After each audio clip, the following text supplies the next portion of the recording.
Basic accounting concept का यह second part है।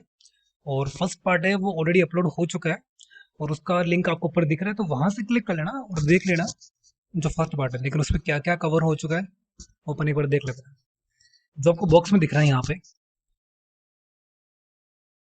ये वाला, ठीक है, ये वाला, इसको छोड़ के सारा कवर हो चुका है। यानी कि business entity, money measurement, going concern, accounting period, cost, dual aspect और रेवेन्यू रिकॉग्निशन, यहाँ तक का जो आपका पार्ट वन है वहां पे हो चुका है। दोबारा आई बटन पे दिख रहा होगा लिंक, वहां पे दोबारा एक बार क्लिक करके उसको देख लेना आप, ठीक है। जो बाकी जो बचा हुआ है वो हम आज देख लेते हैं एक बार। जो मैचिंग कॉन्सेप्ट वगैरह है वो सारे हम आज पढ़ेंगे, और देख लेते हैं मैचिंग कॉन्सेप्ट से एक बार। मैचिंग कॉन्सेप्ट क्या है? यानी कि मैच कराना है आपको कि जिस अकाउंट, किसी अकाउंट, जिस अकाउंटिंग पीरियड की आप अकाउंटिंग कर रहे हैं, ठीक है। पीरियड के बाद अपन देख चुके हैं, बेसिक कॉन्सेप्ट का ये भी एक कॉन्सेप्ट है। जिस पीरियड की आप अकाउंटिंग कर रहे हैं उसमें आपने जो सेल्स की, यानी कि जो रेवेन्यू किया, रेवेन्यू जनरेट किया, आपने कोई इनकम करी, उसके कोरेस्पॉन्डिंग जो भी आपका एक्सपेंसेस है वो आपको उसी अकाउंटिंग पीरियड में डालना है, ठीक है। यहाँ पे एक बात और देखना, आपको एक्यूरेट कॉन्सेप्ट लगाना है। एक्यूरेट का मतलब है कि अगर आपने पेड कर दिया, ठीक है, तो उसका मतलब ये नहीं कि आपने खर्चा कर दिया। ये बात यहाँ पे एक और चीज ध्यान रखने वाली बात है। और इसमें ये थोड़ा थ्योरी पढ़ लेते हैं एक बार, थोड़ा और इसका आइडिया लग जाएगा कैसा क्या है। जो अपन ने बात की वो तो ये रहा कि the process of ascertaining the amount of profit earn और loss incurred during a particular period involves deduction of expenses from the revenue. मतलब कि अगर आप किसी अकाउंटिंग पीरियड का अगर आपको प्रॉफिट या लॉस निकालना है, तो आपको रेवेन्यू, जो अपन पढ़ चुके हैं ऑलरेडी कॉन्सेप्ट में, रेवेन्यू रिकॉग्निशन वाले में, उसमें से आपको एक्सपेंसेस माइनस करने पड़ेंगे, तभी आपका प्रॉफिट या लॉस जो भी है वो निकल के आएगा। रेवेन्यू अपन रिकॉग्निशन पढ़ चुके हैं कैसे करना है। उसमें ये था कि अगर आपने कोई सेल कर दी, मान लो आपने कोई सामान आपने बेच दिया, हम आप पेन बेच रहे थे, ठीक है, तो अगर आपने पेन बेच दिया है, तो वो रेवेन्यू आप कब बुक कर सकते हो, मतलब उस रेवेन्यू को अपनी बुक्स ऑफ अकाउंट में कब लिख सकते हैं, उसका उन्होंने बताया कि एक तो ये कि वो रेवेन्यू आपकी होनी चाहिए। रेवेन्यू कब होगी? रेवेन्यू तब होगी जब आप कोई चीज़ सेल्स कर रहे हो और आपके पास ये राइट आ जाए कि मैं उस सामने वाले कस्टमर से पैसे मांग सकता हूँ, ठीक है। अब मांग सकता हूँ का मतलब क्या है? मतलब ये है कि या तो वो मेरे को पैसे तुरंत दे के जाएगा, या फिर 10 दिन बाद, 15 दिन बाद, या फिर जो भी आपकी, आप अगर आपने उसको उधार दे रखा है, क्रेडिट पे दे रखा है, तो जब भी वो देगा, लेकिन आपके पास राइट आ चुका है। अगर आपके पास राइट आ चुका है तो आप अपनी बुक्स में उसको रिकॉर्ड कर सकते हैं, उसको लिख सकते हैं। उसके सामने आपको एक्सपेंसेस माइनस करने पड़ेंगे, तभी आपके पास प्रॉफिट या फिर लॉस निकल के आएगा। तो रेवेन्यू की बात अपन कर चुके, तो एक्सपेंस की बात करते हैं। एक्सपेंस में उन्होंने बोला कि जिस पीरियड का आपके पास रेवेन्यू है, उसी पीरियड के, उससे रिलेटेड कोई अगर खर्चे हैं, उससे कोई रिलेट करता हो कोई खर्चा है, तो वो तो भी आपको उसी पीरियड के वही माइनस करना पड़ेंगे, अदरवाइज आपको माइनस नहीं करने हैं, ठीक है।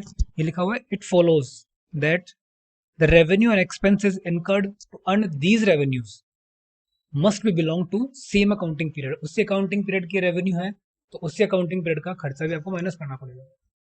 जो नीचे वाला, जो ये वाला है, ये मेन आपका है, जो as already stated, revenue is recognise when sale is complete और सर्विस इज रेंडर्ड, ठीक है।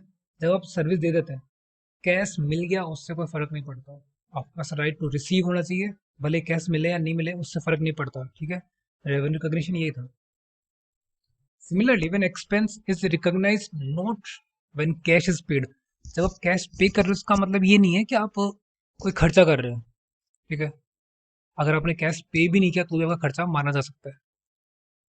इनका इन्होंने एक एग्जांपल ऐसे बोला कि जैसे सैलरी, रेंट, इंश्योरेंस, ये तभी देंगे जब आप उस पीरियड में आपके वो खर्चे हो चुके हैं। अगर आप उसको पे करते हैं तो उसका खर्चा नहीं मानेंगे। एक एग्जांपल लेता हूँ, थोड़ा अच्छा समझ में आएगा। एक पर्सन है, ठीक है, वो मार्च 2021 तक काम कर चुके हैं, ठीक है। सॉरी, अप्रैल 2021 तक वो काम कर चुका है, और वो मई में आपसे अगर सैलरी मांगता है कि मेरे को मार्च वाली मेरे को सैलरी चाहिए, सॉरी अप्रैल वाली में अगर मेरे को सैलरी चाहिए, तो यानी कि उसने वो काम कर दी है, यानी आपका खर्चा हो चुका है। अगर आप उसे दे देंगे तो वो उसके अकाउंट में चल जाएंगे, ठीक है। लेकिन अगर वही सेम पर्सन बंदा ही आके बोलता है कि अभी कोविड का सिचुएशन है, मेरे को एडवांस में सैलरी चाहिए, मतलब मेरे को जून की सैलरी मेरे को मई में ही चाहिए, तो वो जून अभी तक आया नहीं है, ठीक है, वो अकाउंटिंग पीरियड अभी आया ही नहीं है, तो वो खर्चा भी नहीं माना जाएगा आपका। वो एडवांस सैलरी है, ठीक है। एडवांस सैलरी उनको आप पे तो कर सकते हो, लेकिन उसको एज एन एक्सपेंस कब माना है, जब जून का पीरियड निकल जाए पूरा, ठीक है। जब 30 जून पूरी निकल जाएगी तभी आप उसको खर्चा मान सकते हो।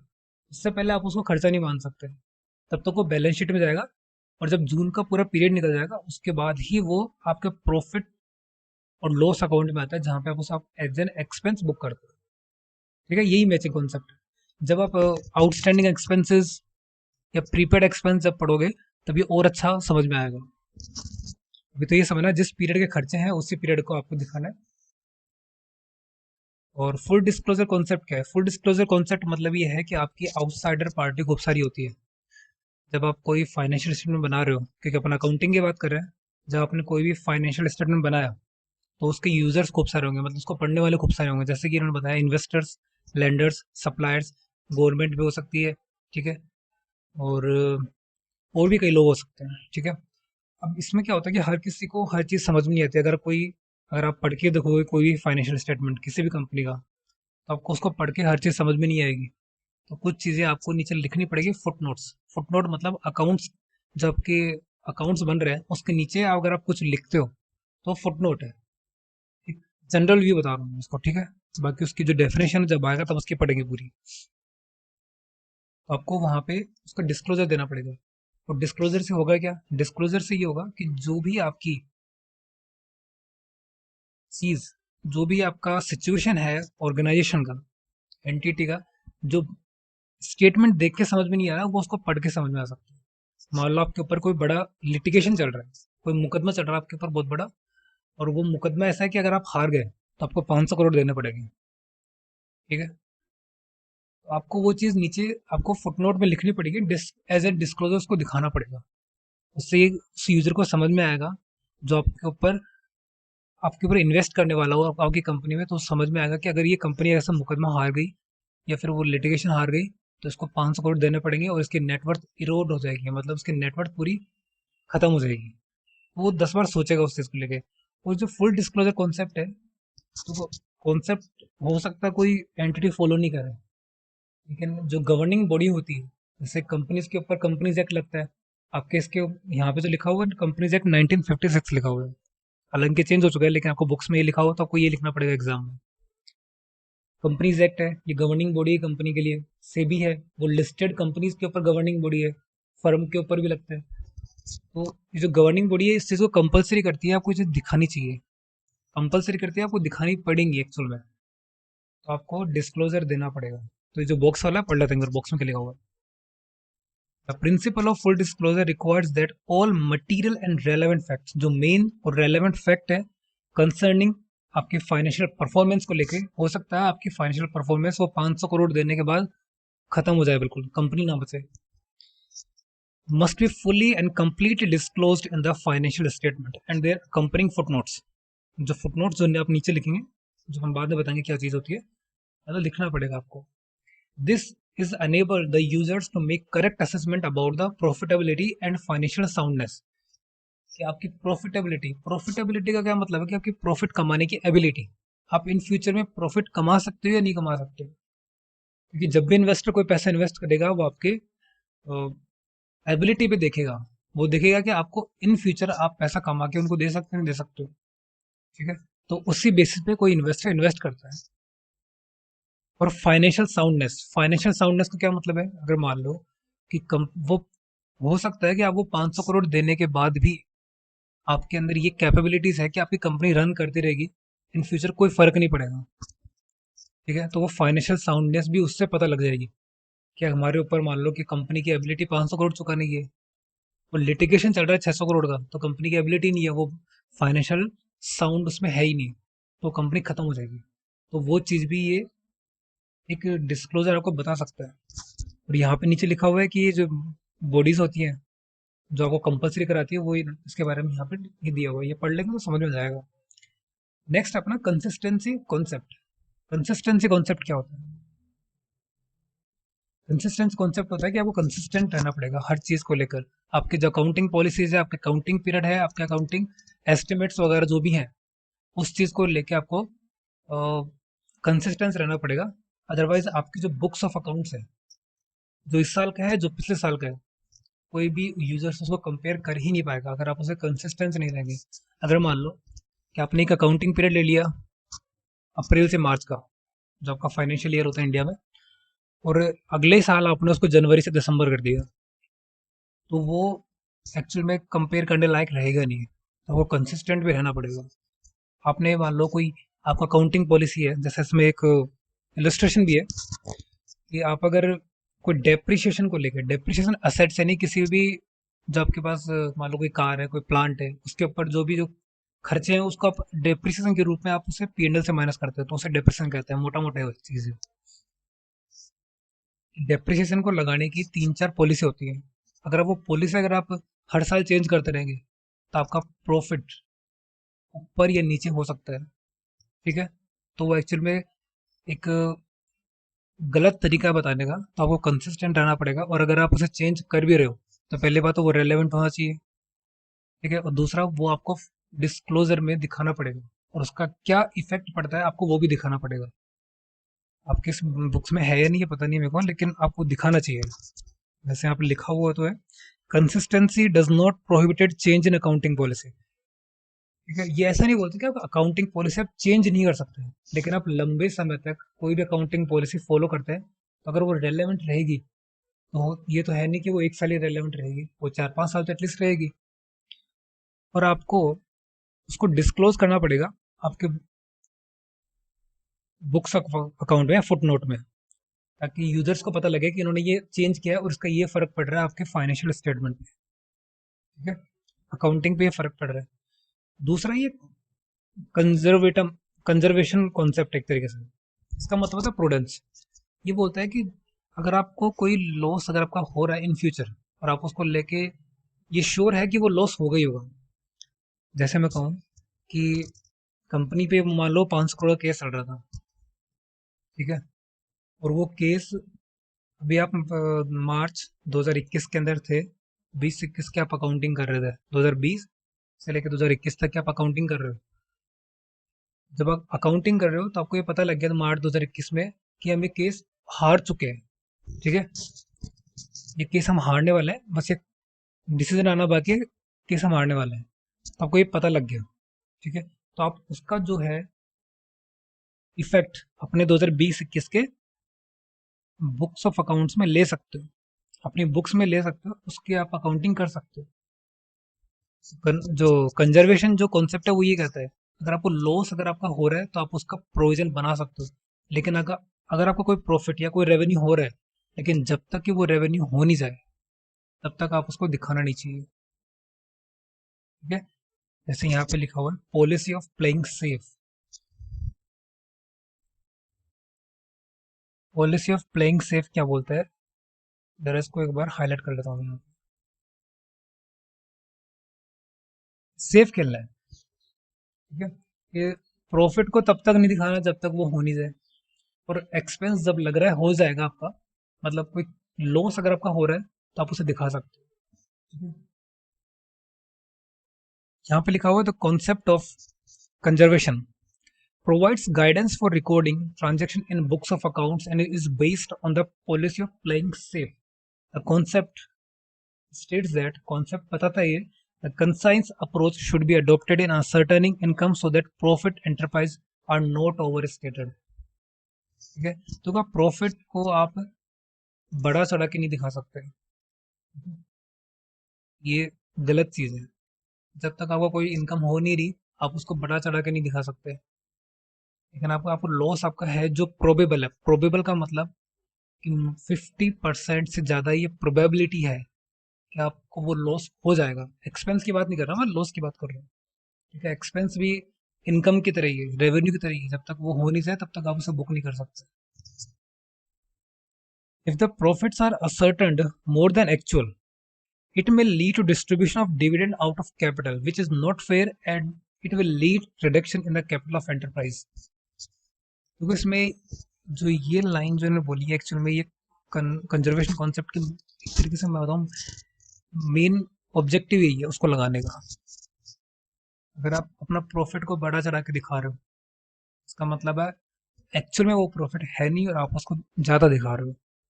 अगर आप उसे ज़्यादा दिखा रहे हो तो जब प्रॉफिट आएगा तो इन्वेस्टर्स या फिर आपके जो भी इक्विटी जो शेयर होल्डर्स हैं आपकी कंपनी में वो लोग डिविडेंड की डिमांड करेंगे। और जब आप डिविडेंड को दोगे तो प्रॉफिट तो एक्चुअल में है नहीं। जब प्रॉफिट नहीं है तो वो पैसा कहाँ से आएगा? तो जो कैपिटल है, कैपिटल मतलब जब इनिशियली आपने पैसा लगाया था बिजनेस के अंदर तो वो वहां से वो लोग देना पड़ेगा। और ये कोई भी बिजनेस वो लॉस में नहीं चला जा सकता। ठीक है, अगर आप प्रॉफिट कमा रहे हो तो ही आप प्रॉफिट को बांट सकते हो। ठीक है, तो यहाँ पे इन्होंने लिखा है कि आप प्रॉफिट को बढ़ा चढ़ा के ना दिखाएं। ठीक है, जब तक प्रॉफिट एक्चुअल में इनकम नहीं हो तब तक उसको दिखाएं नहीं।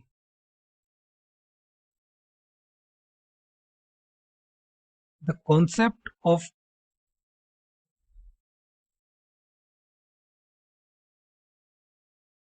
The concept of conversion require that profit should not be recorded until realized, but all losses, even those which may have a remote possibilities. तो यहाँ पे एक तो लॉस और एक्सपेंस को कंफ्यूज मत करना। Expense is different from loss. ठीक है, इन्होंने ये बोला कि जब तक प्रॉफिट हो नहीं जाए तब तक उसको रिकॉर्ड मत करो। लेकिन लॉसेस अगर रिमोट मतलब अगर आपको लगता है कि इन फ्यूचर वो उसकी पॉसिबिलिटीज है कि वो हो जाएगा तो आप उसको रिकॉर्ड कर सकते हो। ठीक है, आप उसे कम करके दिखा सकते हो अपने बुक्स में।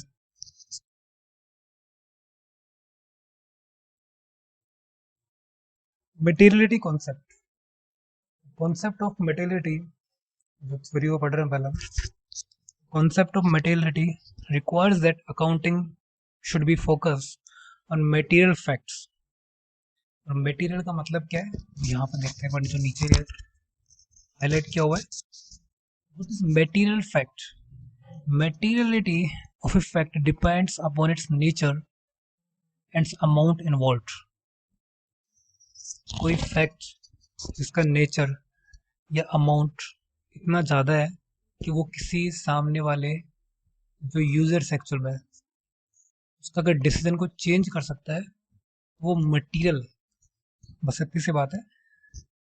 कोई भी फैक्ट का ऐसा नेचर हो या उसमें इतना अमाउंट इन्वॉल्व हो जो सामने वाले पर्सन जो इंटेंडेड यूजर है, जो यूजर है अपने फाइनेंशियल स्टेटमेंट के, ठीक है, अगर उनका डिसीजन अगर वो लोग वो चीज़ चेंज कर सकती है, वो फैक्ट अगर चेंज कर सकता है तो वो मटेरियल है, वो मटेरियल फैक्ट है।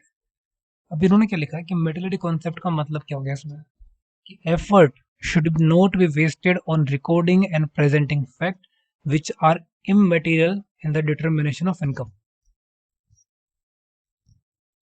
अगर आप इनकम के डिटर्मिनेशन कर रहे हैं और वो किसी ऐसे फैक्ट को आप देख रहे हैं जो कि इमटेरियल है उस इनकम के रिगार्डिंग, ठीक है, उस फैक्ट का इनकम से कोई लेना देना नहीं है। ठीक है, तो आप उसके ऊपर अपना एफर्ट बिल्कुल भी वेस्ट ना करें, उसको छोड़ दें। ठीक है, जो आपका मटेरियल है, जो मटेरियल फैक्ट है मतलब जिसमें कोई नेचर और उसका अमाउंट इतना ज़्यादा इन्वॉल्व है कि वो इन्फ्लुएंस कर सकता है डिसीजन ऑफ इन्फॉर्म्ड यूजर। जिसको आप कोई चीज़ बताना चाहते हैं अगर उसका डिसीजन अगर वो चेंज कर सकता है मतलब उसमें दम है उस फैक्ट में। दैट्स वाई वो मटेरियल फैक्ट है। तो ये मटेरियल फैक्ट है, ये इसमें ही रहेगा। और बाकी अगर यहाँ पे एग्जाम्पल है पढ़ सको तो पढ़ लो, बाकी इसमें और कुछ नहीं है। जब आप नेक्स्ट चैप्टर जब पढ़ेंगे, जो आने वाले चैप्टर जब भी पढ़ेंगे आप, तो उसमें पता लग जाएगा कि आपको कौन कौन से मटेरियल कहाँ कहाँ में मटेरियल कॉन्सेप्ट लग रहा है। बाकी थ्योरीज में ये इतनी सी है कि व्हाट इज मेटल फैक्ट और उसका यूज क्या है।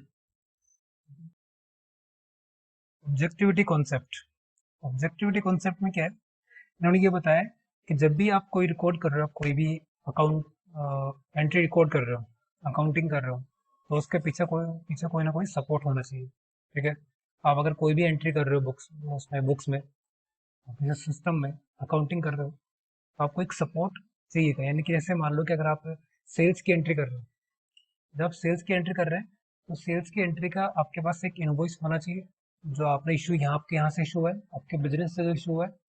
और अगर या फिर उसका कोई कैश रिसीट, ठीक है, वो आपके पास कोई ना कोई सपोर्ट उसमें होना चाहिए। तो वही इसमें ऑब्जेक्टिविटी कॉन्सेप्ट लाता है।